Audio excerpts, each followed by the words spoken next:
À l'heure où j'écris ces mots, il m'est difficile de savoir par où commencer, tant il y a des choses à dire. Et oui, c'est difficile de résumer 10 ans d'amitié en quelques mots. Comme vous l'aurez compris, Fabienne et moi nous sommes rencontrés il y a de cela 10 ans lors de nos études en soins infirmiers.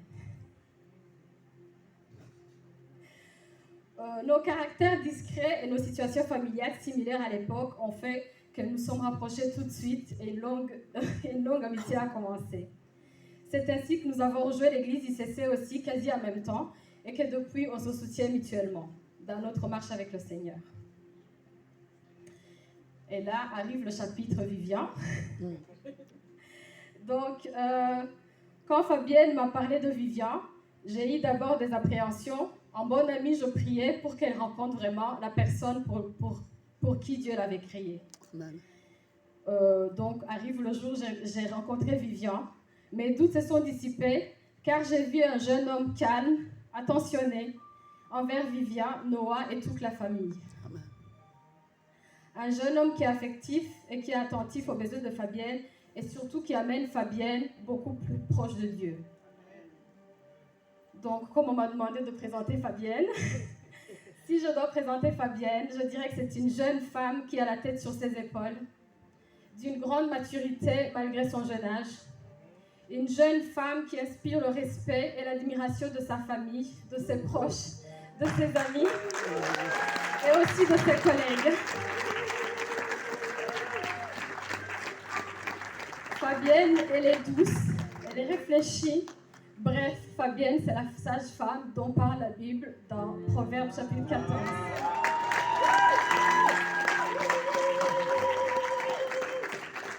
Alors je vais conclure par les remerciements envers Fabienne et Vivian. Fabienne, merci de nous rendre fiers aujourd'hui. Merci de continuer à montrer le bon exemple à tes jeunes sœurs et cousines, en faisant les choses bien et selon la Bible. Merci d'être cette femme sage qui bâtit sa maison. Et je vais m'adresser à Vivian. Vivian, merci d'aimer et de prendre soin de mon amie Fabienne et de son fils Noah. Je vais finir par un petit conseil. Je pense pas que ça allait être aussi dur.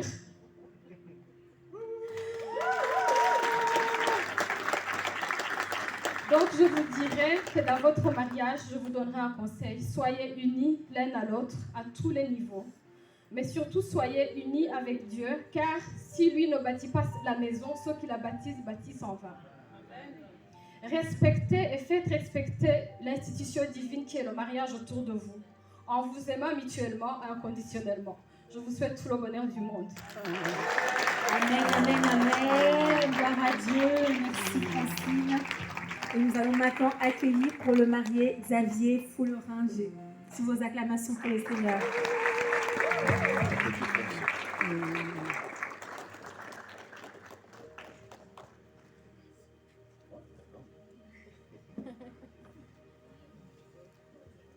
Bonjour à tous. Bonjour. Merci d'être présents. Vivian, Fabienne, je suis tellement content pour vous de me retrouver là devant vous avec toutes ces personnes qui sont là pour vous. C'est une grande joie dans mon cœur. Si tu te rappelles, Vivian, on était tous les deux à Pertuis, on était tous les deux perdus, on dirait, dans le monde. Mais on s'est retrouvés, on a trouvé la voie. On a trouvé la voie en Christ. Et maintenant, tu as trouvé ta femme. Et qu'on ne sépare pas ce que Dieu va unir. J'ai quelques paroles pour toi, Vivian. Quelques qualités. T'en as plein, mais je suis obligé de choisir parce que t'en as trop, tu vois. Tu es serviable. En vrai, Vivian, c'est quelqu'un de très serviable. Tu viens chez lui, te faire manger, c'est vraiment trop bien. Non, en vrai, Vivian sert les gens avec humilité. Et je sais que pour lui, les tâches ingrates ne seront pas seulement réservées à sa femme, mais ils partageront ensemble. Et ils se relèveront ensemble s'ils tombent. Parce que Dieu est bon. Vivian est quelqu'un de responsable et organisé également. Je ne sais pas si vous connaissez Vivian, mais s'il organise quelque chose, c'est carré. Il ne faut pas que les gens sortent tard. Et c'est important pour le cadre de la famille que vous allez fonder. Vivian est quelqu'un de persévérant également. Je sais que c'est un Congolais, du coup il fait du business. Mais, en fait, à chaque fois qu'il tombe, qu'il chute, il se relève toujours, il avance de l'avant. Amen. Et c'est quelque chose d'important pour la famille. Et pour ta famille, ce sera quelque chose d'important. Tu seras un repère pour eux. Tu es également patient et calme, Vivien.